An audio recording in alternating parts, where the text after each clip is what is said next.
ಒಂದು ದೊಡ್ಡ ಸಾಮ್ರಾಜ್ಯವನ್ನ golden age ಅಂತ ಕರೆದ್ರೆ ಹೇಗಿರುತ್ತೆ ಆಲೋಚನೆ ಮಾಡಿ. ಅಂದ್ರೆ ಅಲ್ಲಿ ಸಿಕ್ಕಾಪಟ್ಟೆ ಸಂಪತ್ತಿರುತ್ತೆ, ಕಲೆ ಇರುತ್ತೆ, ಹೌದಲ್ವಾ?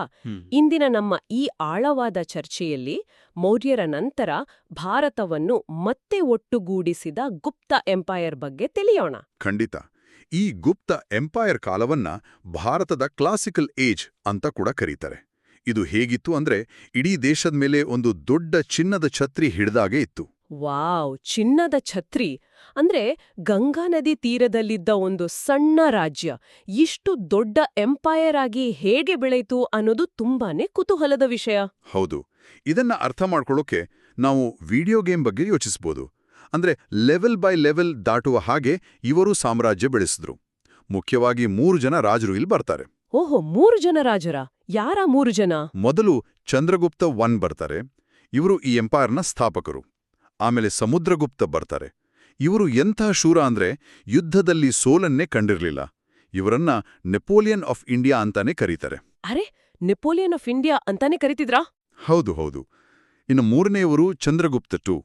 ಇವರನ್ನ ವಿಕ್ರಮಾದಿತ್ಯ ಅಂತ ಕೂಡ ಕರೀತಾರೆ. ಇವರು ಕಲೆ ಮತ್ತು ವಿಜ್ಞಾನಕ್ಕೆ ತುಂಬನೇ ಪ್ರೋತ್ಸಾಹ ಕೊಟ್ರು.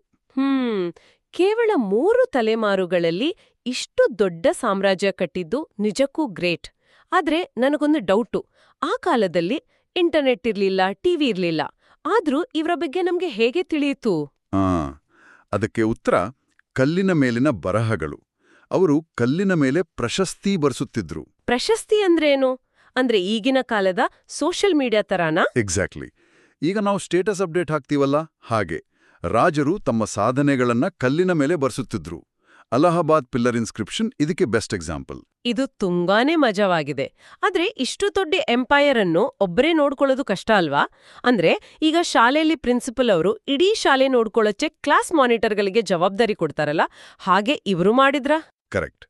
ನೀವು ಹೇಳಿದ ಹಾಗೇನೆ ಅವರು ಮಾಡಿದ್ದು. ಇದನ್ನ ಡಿಸೆಂಟ್ರಲೈಸೇಷನ್ ಅಂತ ಕರೀತಾರೆ.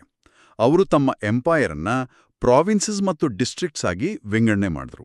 ಓಹೋ, ಅಂದ್ರೆ ಬೇರೆ ಬೇರೆ ಭಾಗಗಳಾಗಿ ಡಿವೈಡ್ ಮಾಡಿದ್ರು ಅಂತ ಆಯ್ತು. ಹೌದು.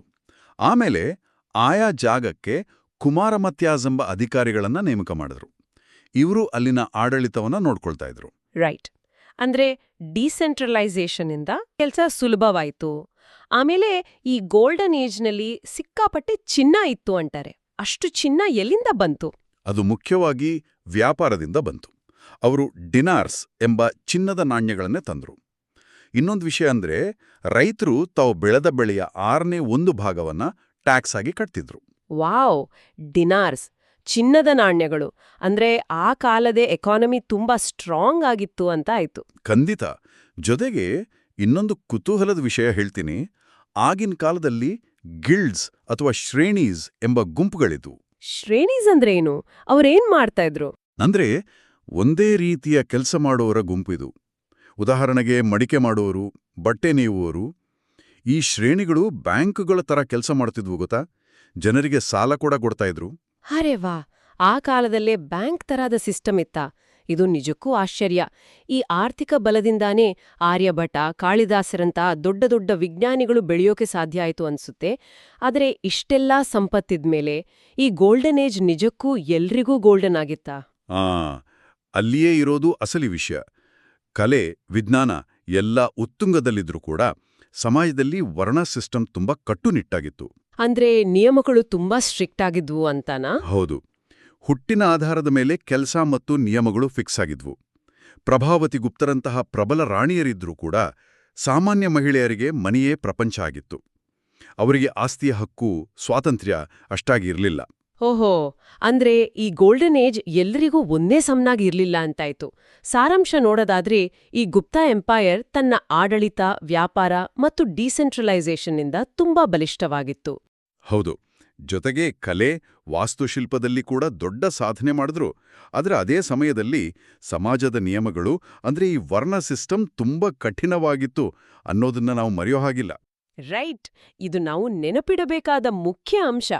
ಈ ಚರ್ಚೆಯ ಕೊನೆಯಲ್ಲಿ ನನಗೊಂದು ಆಲೋಚನೆ ಬರ್ತಾ ಇದೆ. ಸಾವಿರಾರು ವರ್ಷಗಳ ನಂತರ ಭವಿಷ್ಯದಲ್ಲಿ ಯಾರಿಗಾದ್ರೂ ನಮ್ಮ ಇಂದಿನ ಕಾಲದ ಬಗ್ಗೆ ಒಂದು ದೊಡ್ಡ ಕಲ್ಲಿನ ಪ್ರಶಸ್ತಿ ಸಿಕ್ರೆ ಅದರಲ್ಲಿ ನಮ್ಮ ಸಮಾಜದ ಬಗ್ಗೆ ಏನೆಂದು ಬರೆದಿರಬಹುದು ಯೋಚಿಸಿ.